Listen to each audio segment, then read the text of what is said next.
തണലേകും പൂമരങ്ങളായി ഗസൽ നിറയും പൊൻകിനാവുമായി ഇനി ഒന്നായി ചേരാം നമ്മുടെ കോഴിക്കോടിനായി.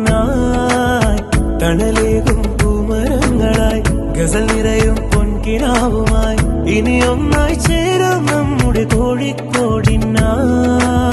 നന്മയുള്ള നാടിനുള്ള പൊന്നുപോലെ കാക്കാമെന്നും രുചിക്കൂട്ടിൽ മനം കോർക്കും നമ്മുടെ നാട്.